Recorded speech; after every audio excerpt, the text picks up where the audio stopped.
dispuestos para escuchar la palabra de Dios? Muy bien, pues yo los bendigo, hermanos, desde Monte Jericín. Estamos aquí en la tierra de las bendiciones, el lugar que Dios escogió por su habitación, y yo alabo a Dios por esa tremenda bendición que Dios nos ha dado a cada uno de nosotros. Aleluya. Amén.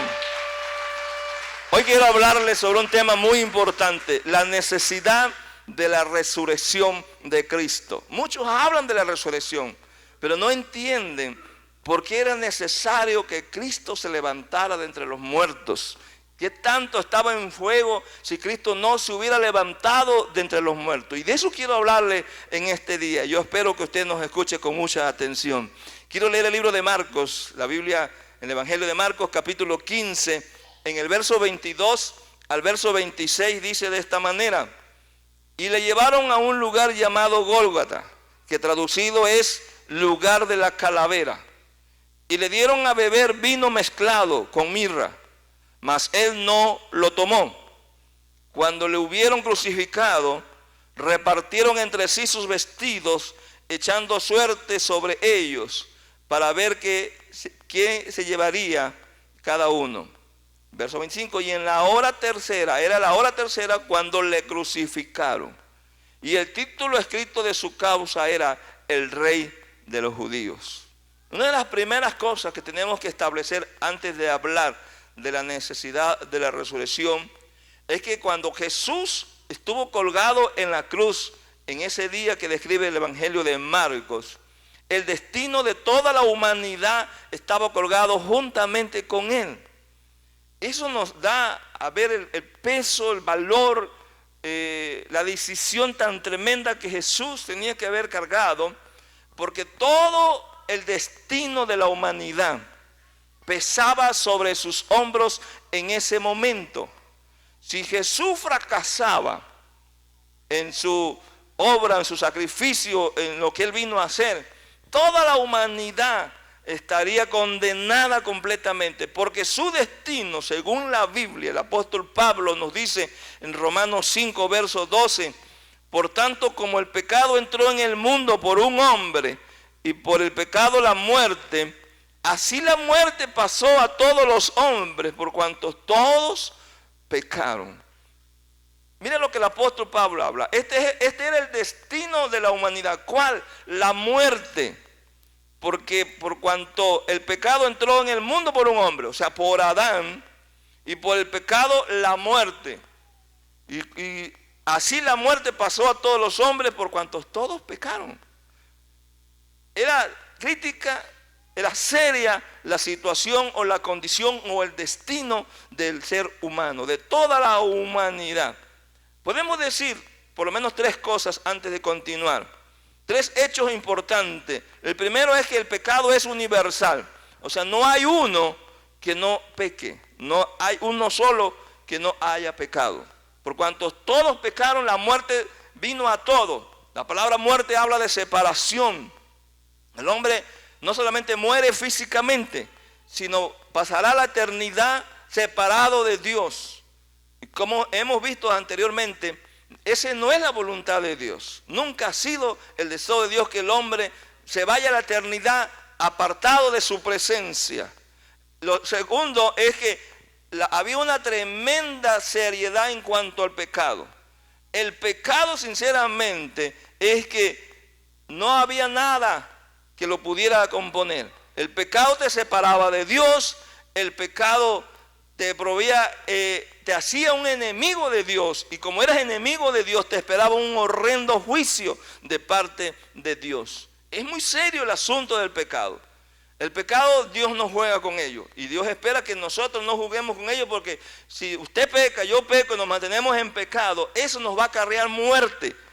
Eso nos va a llevar a un juicio horrendo de parte de Dios. Eso nos va a llevar a vivir una eternidad separada de Dios. ¿Es la voluntad de Dios? No, es la decisión nuestra, porque ya Jesús hizo la provisión para que no pasara eso. Y lo tercero es que el hombre es incapaz de poder solucionar el problema que el mismo pecado ha hecho en la vida del hombre, ha planteado en la vida del hombre. ¿Cómo resuelve el hombre su vida pecaminosa?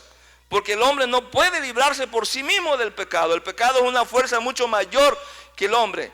No puede decir yo nada más con determinación, con decisión, con voluntad, me alejo del pecado. No puedes. El pecado es mucho mayor que tú.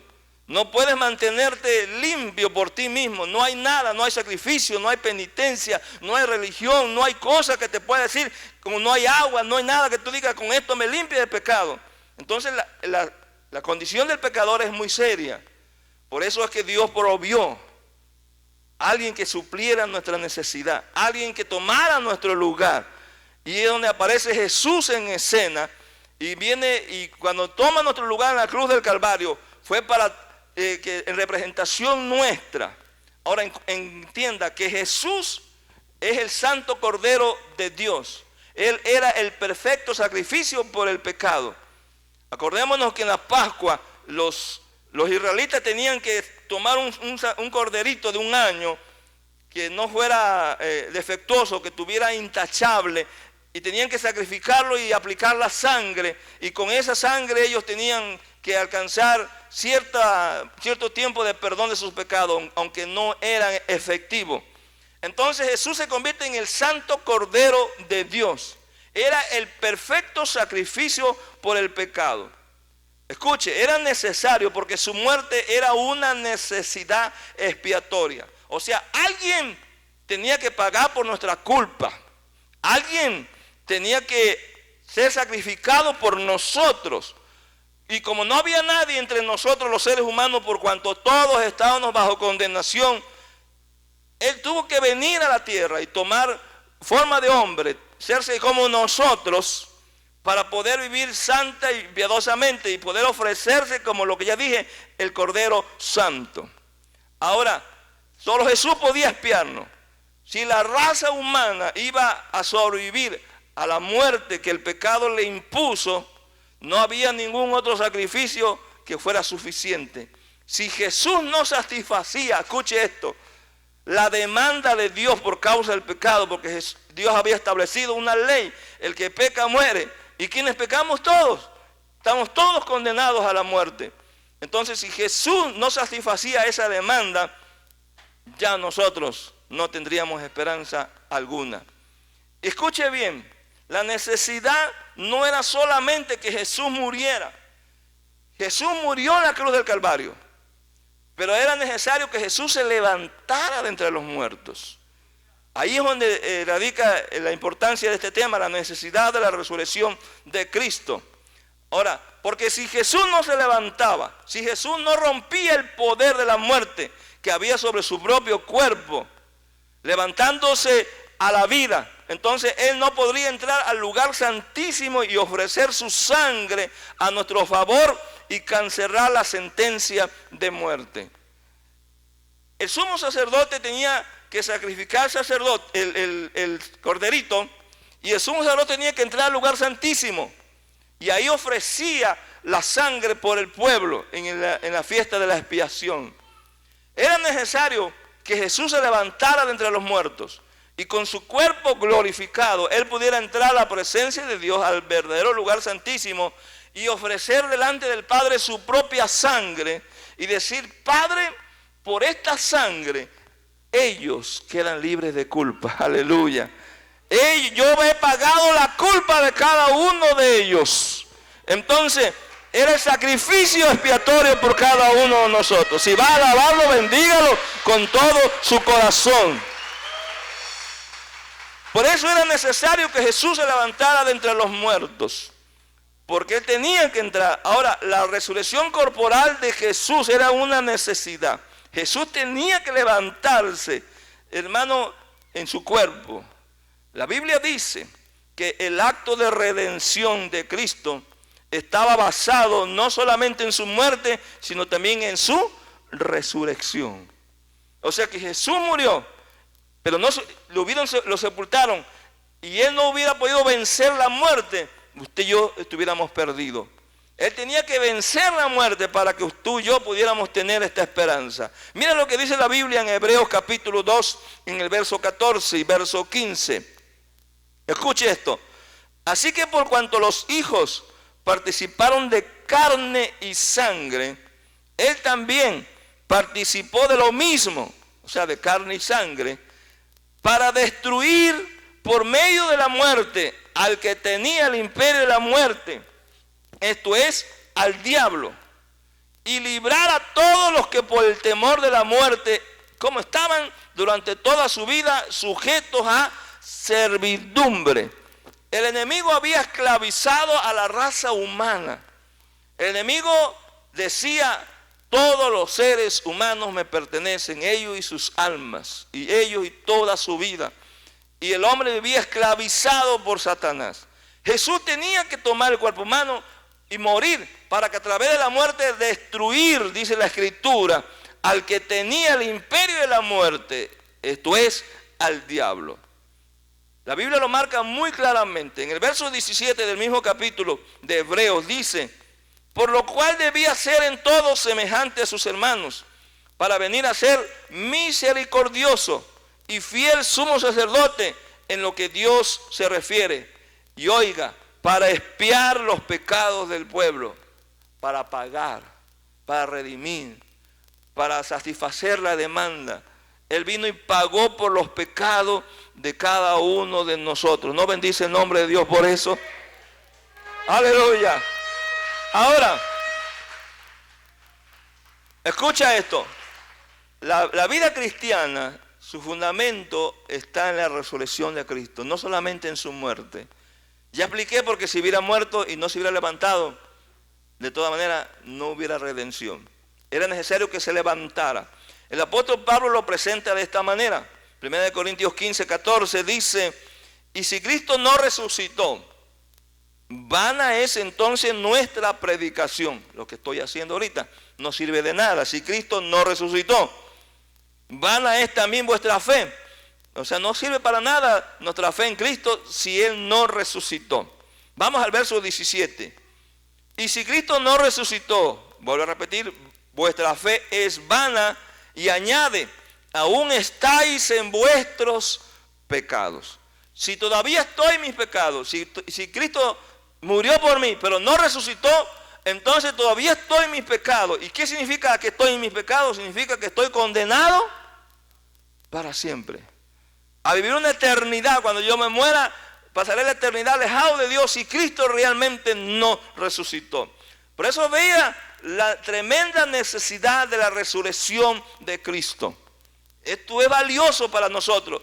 Por eso el día de la resurrección es un día que debemos celebrarlo con todo corazón. Dice el apóstol Pablo, sigue diciendo en el verso 18: entonces también los que durmieron en Cristo perecieron. O sea, todos los hermanos que ya murieron en la fe creyendo esto, pues ya no tienen esperanza tampoco. Y el verso 19 dice: y si en esta vida solamente esperamos en Cristo, somos los más dignos de conmiseración de todos los hombres. Somos los más dignos de que digan: ay, pobrecitos, ignorantes, miren lo que están haciendo. Pero verso 20, Pablo dice: mas ahora Cristo ha resucitado de los muertos, primicia de los que durmieron es hecho. Amén. Ahí mismo, el apóstol Pablo, en el mismo capítulo 15, usted lo lee en su Biblia, dice: si Cristo no resucitó, entonces yo como apóstol soy encontrado mentiroso de lo que hablo. Pero Pablo sabía que Cristo había resucitado. ¿Cómo sabía Pablo que Cristo había resucitado? Porque la Biblia habla en el libro de Hechos capítulo 9, como Pablo, siendo Saulo de Tarso, persiguiendo a la iglesia, iba rumbo a Damasco, y el Señor se le aparece en ese día. Aleluya. Y ahí fue cuando Pablo reconoció a Jesús, que Jesús estaba vivo, porque él dijo: ¿quién eres, Señor? Y Jesús dijo: yo soy Jesús a quien tú persigues. Por eso Pablo predicaba con todo ahínco la resurrección de Cristo. En el libro de Efesios capítulo 2, en el verso 4 y verso 5, dice de esta manera: pero Dios, que es rico en misericordia, por su gran amor con que nos amó, aun estando nosotros muertos en pecado, nos dio vida juntamente con Cristo, y por gracia somos salvos. Por gracia somos salvos. Y déjame leerte una porción más de la Biblia en el libro de Hebreos 9, verso 11. Escuche esta palabra. Esto es glorioso. Pero estando ya presente Cristo, somos sacerdote de los bienes venideros, por el más amplio y más perfecto tabernáculo, no hecho de manos, es decir, no de esta creación, y no por sangre de machos cabríos, ni de becerro, oiga, sino por su propia sangre, entró una vez para siempre en el lugar santísimo, habiendo obtenido eterna redención. Aleluya. Oh, bendito sea su nombre. Es lo que decía. Cuando Jesús se levanta entre los muertos, Él tenía que ascender al Padre, Él tenía que subir al Padre, tenía que entrar al lugar santísimo, no con sangre de algún animal, sino con su propia sangre, la misma sangre que Él había derramado en la cruz del Calvario. Él tenía que ofrecer su sangre a nuestro favor. Él, cuando resucita y sube al Padre, lo que hace es entrar ante el Padre y empieza a ofrecer esa sangre. Padre, aquí está el pago por cada uno de los pecadores. Aquí está el pago por cada uno de ellos. Y hoy vengo a cancelar la sentencia de muerte que había sobre ellos. Aleluya. Esa acta de decreto contra nosotros fue cancelada. Oiga, porque usted nació sin saber que por haber nacido en pecado, usted nació ya con un decreto y estaba establecido una acta. Cada persona que nace ya nace con una acta o un decreto que dice condenado. O sea, ya naciste condenado. Pero por eso Cristo murió por nosotros en la cruz del Calvario.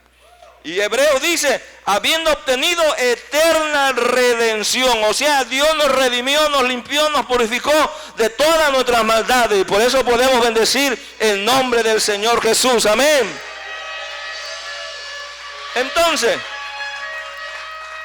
a manera de poder ir resumiendo todo lo que he estado hablando, el acto de redención de Cristo fue tanto en el morir como en ofrecer su sangre delante de Dios en un cuerpo resucitado. Entienda esto. Él tenía que ofrecerla. Entonces, ahí fue el acto completo. Al morir iba a la mitad. Pero cuando Él se levanta y lo ofrece, se cierra el acto de redención. Y entonces podemos decir que la resurrección muestra con claridad, oiga, que la muerte no tiene poder sobre el Hijo justo del Dios eterno, del Dios soberano. Jesús venció la muerte, no glorifica a Dios por eso. Jesús rompió el poder de la muerte cuando Él se levantó de la tumba. Es que esto es maravilloso, porque si Él vive, yo puedo vivir también. Si Él vive, tú puedes vivir también. ¿Por qué me emociono tanto? ¿Por qué lo celebro? Porque yo estoy metido ahí, amén. Él es mi única esperanza. Él es mi única solución. O sea que si Él vive, por eso es que yo puedo vivir también. Ahora, usted sabe que cuando Jesús murió, parecía ser completamente la destrucción de la esperanza que tenía el mundo. ¿Por qué? Porque cuando Jesús muere ahí, el diablo insta a la gente para que lo crucifiquen. Porque él pensaba que al darle muerte al Hijo de Dios, entonces toda la raza humana estaría bajo sus manos. Pero fue todo lo contrario. Fue exactamente la muerte de Jesús lo que causó la derrota del diablo. Aleluya. Amén. Jesús mostró que su muerte y su resurrección fue el modo exacto o el medio exacto de esperanza de vida eterna. Aleluya. Por eso es que nosotros nos gozamos en esto. Por eso es que cuando usted lee la Biblia en el libro de los Hechos de los Apóstoles, encuentra usted desde el capítulo 2, de hecho en adelante, a los apóstoles, a los 12 discípulos, predicando con todo ahínco la resurrección de Cristo. Ese era su mensaje. Levantaban a un enfermo, sanaban a alguien, los acusaba de algo y ellos siempre predicaban: Cristo está vivo, Cristo está vivo. ¿Por qué? Porque a través de eso ellos podían decir que había esperanza para el hombre, había esperanza para toda persona que estaba en el pecado. Y quiero terminar con el Evangelio de Lucas capítulo 24 en el verso 46. Cuando Jesús se levanta entre los muertos, se le aparece a sus discípulos. Sus discípulos estaban allá, escondidos. Y Él se le aparece y le dice en el verso 46, y les dijo, así está escrito. Aleluya. Esto es muy poderoso. A veces lo leemos y no lo entendemos, pero esto sería un mensaje muy aparte. Así está escrito. O sea, que la muerte y la resurrección de Cristo fue el cumplimiento de la profecía de muchos años atrás. Fue para venir a dar certeza de que Él, Jesús, era verdaderamente el Mesías que la Biblia profetizaba. Él era el Hijo de Dios verdaderamente. La resurrección de Cristo comprueba muchas cosas. Que Jesús es el Mesías, que Jesús es el Hijo de Dios, que todo lo que Jesús dijo respecto a sí mismo es verdadero. Así está escrito. Y así fue necesario. Oiga, así fue necesario. Primero, que el Cristo padeciese. Y segundo, y resucitase de los muertos. ¿Cuándo? Al tercer día. Mira qué preciso. Qué veracidad de la palabra de Jesús. Por eso que creemos en Él. Él no dijo, es probable que me resucite uno de estos días. En uno de estos días, no, Él dijo, al tercer día resucitaré. Al tercer día resucitaré. ¿Y cuándo resucitó? Al tercer día. Al tercer día. Entonces cuando Jesús se levanta de los muertos, comprueba realmente. Y los discípulos se dan cuenta, llenos de temor, llenos de cobardía. Ellos ahora agarran valor y fe y empiezan a predicar por todos lados. Jesús vive, Jesús vive, Jesús vive, Jesús vive. Ahora hay esperanza para el pecador. Cuando usted lee la Biblia en el Evangelio de Lucas, donde Jesús le dice, vayan y díganle a todo el mundo que hay perdón de pecados. ¿Por qué? Porque ahora podía pregonar con toda libertad, yo ya pagué, hay perdón de pecados. Y estimado amigo que estás aquí y que me ves allá en tu casa, quiero decirte que la única solución a tus problemas, a tu vida es Jesucristo. No hay esperanza alguna. Pero Dios espera que nosotros respondamos a ese amor que Él ha brindado a nosotros. Que nosotros respondamos a esa misericordia, a esa gracia. Ahí se demostró el amor eterno que Dios nos ha tenido. Y si tú mueres en tus pecados y un día te presentas ante Dios, no tendrás excusa, no tendrás pretexto. Porque el Señor te dirá, yo di a mi hijo y tú escuchaste mi palabra. Tú escuchaste que yo pagué por tus pecados, pero tu decisión fue permanecer en ellos y moriste en ellos. Por lo tanto, ya no hay esperanza para ti. Por eso es que hoy se predica este evangelio. Mientras estamos vivos, Jesús es mi esperanza. Jesús es nuestra solución. ¿Qué tengo de hacer? Reconocer que soy un pecador. Segundo, apartarme de esto. Y eso es lo que muchas veces no queremos hacer. Apartarnos del pecado. ¿Por qué? Porque el pecado provee cierta satisfacción temporal, pero esa satisfacción es carnal. Esa satisfacción te va a llevar a la condenación. La mejor satisfacción es la que Jesús produce en la vida de nosotros. Y lo tercero que tienes que hacer es recibir a Cristo como tu único y suficiente Salvador. Y de ahí en adelante, decirle a Dios, ayúdame a vivir conforme a tu palabra. Ayúdame a vivir conforme a esta palabra. ¿Sabe qué significa que Jesús resucitó entre los muertos? Que ahora tú puedes andar en nueva vida. Aleluya. Porque cuando nos bautizamos significa eso, muerte, sepultura y resurrección. El bautizo es un símbolo de lo que Cristo hizo por nosotros. Me bautizo porque yo ya morí al pecado y soy sepultado. Y cuando me sacan del agua significa que yo ando en una nueva vida. O sea, sí se puede vivir libre del pecado, por supuesto, porque Jesús lo derrotó en la cruz del Calvario. Amén. Yo quiero orar por usted. Quiero pedir a Dios que Dios lo ayude. Cierre sus ojos un momento. Y usted que me ve ahí en su pantalla, a través de este video, tú también puedes orar conmigo. Tú puedes decirle esta palabra: Señor, yo reconozco que soy un pecador. Reconozco que me he apartado de tu voluntad, que he llevado una vida desenfrenada, haciendo lo que yo quiero. Pero hoy he entendido que esa actitud mía me va a llevar a la muerte eterna. Me va a llevar a un juicio horrendo. Y no porque tú quieras castigarme, sino porque yo decido andar en mis necesidades humanas o en mis caprichos humanos. Pero hoy reconozco mi terquedad y te pido que me perdones, que me ayudes a vivir una vida apartada del pecado y de la inmundicia. Tú me conoces bien y tú sabes bien que yo te necesito. Yo sé que tú estás llorando en estos momentos ahí donde estás mirándome. Porque yo puedo ver cómo el Espíritu de Dios está tocando tu corazón a través de esta palabra. Si tú puedes doblar tus rodillas, dóblalas ahí donde estás, amigo, en tu casa. Y mira cómo el Espíritu de Dios está obrando fuertemente.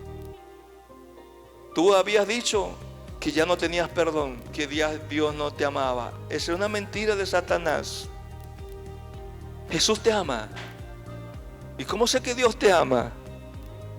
Porque no fue casualidad que tú me estuvieras mirando en este día. Dios está tocando tu corazón fuertemente. Yo desde este lugar, desde Monte Gerizim, siento cómo la presencia de Dios fluye a tu vida. ¿Sabes por qué? Porque Él pagó un alto precio por ti. Esos adulterios, esas fornicaciones, esos vicios, Dios ya murió por ti. Ya no necesitas hacerlo. Ya no necesitas hacer demandas o sacrificios o cualquier otro tipo de penitencias. Lo que necesitas hacer es aceptar a Jesús en tu corazón. El Espíritu de Dios bendice esa vida que está con todo su corazón orando a través de lo que tú estás haciendo en estos momentos. Yo extiendo mi mano hacia él o hacia ella. Tú joven, tú señorita, persona adulta, ahí estás postrado en esa cama. Porque yo puedo ver una persona que está postrada en su cama porque está enfermo. En la cruz del Calvario Jesús murió por ti. Recíbelo como tu Salvador. Y no solamente será tu Salvador, sino también será tu sanador ahora mismo. Porque al aceptar a Cristo recibes todo completo. Perdón de pecado y sanidad de esa enfermedad. En el nombre de Jesús. Padre, que esa persona se pueda levantar de esa silla, que se pueda levantar de esa cama. Y que por el poder que está fluyendo ahora mismo, él o ella sea sanado. Todos sus pecados sean perdonados y libres. Hay alguien que me está mirando que predicaba la palabra. Había alguien ahí que me está escuchando. Tú predicabas antes lo que hoy escuchaste. Vuelve a hacerlo. Sí que sé que fallaste y pecaste, pero eso dice Dios que ya lo cubrió. El hombre te juzga, el hombre te condena, pero vengo a decirte que Dios te perdona hoy. Si tú vuelves a Él, Él está con los brazos abiertos. Perdónalo, Padre. Ora conmigo, dile: Señor, perdóname, yo vuelvo otra vez a la senda.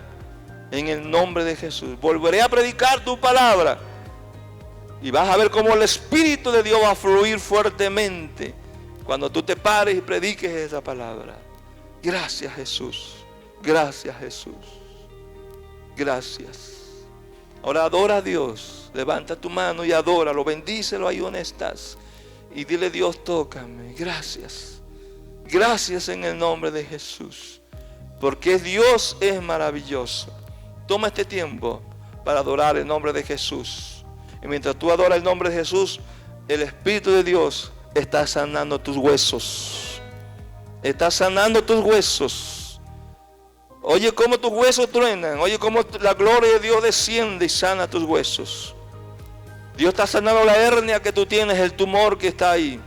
Por el poder de Jesús, tu matrimonio empieza a ser restaurado. Ahora es la gracia de Dios fluyendo en su vida. Así que ¿dónde estás, amigo? Sigue mirando, no apagues esto todavía. Es el tiempo de Dios para tu vida. En el nombre poderoso de Jesús. Gracias, Jesús. Gracias, Jesús. Te bendigo desde Monte Gerizim. Y yo quiero que tú me cuentes lo que Dios hizo. Tú, mándame mensaje Quiero oír de ti el milagro que Dios hizo en tu vida, la salvación, el poder que Dios ha levantado a ti. Ahora mismo, fluye. En el nombre de Jesús. Gracias. Sigue adorándolo, amigo. Sigue bendiciéndolo. Y que Dios te bendiga. En el nombre de Jesús. Amén.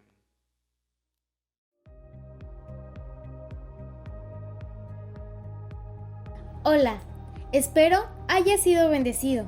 Deseamos tener noticias tuyas de cómo va tu relación con Dios. Escríbenos, suscríbete y nos vemos muy pronto.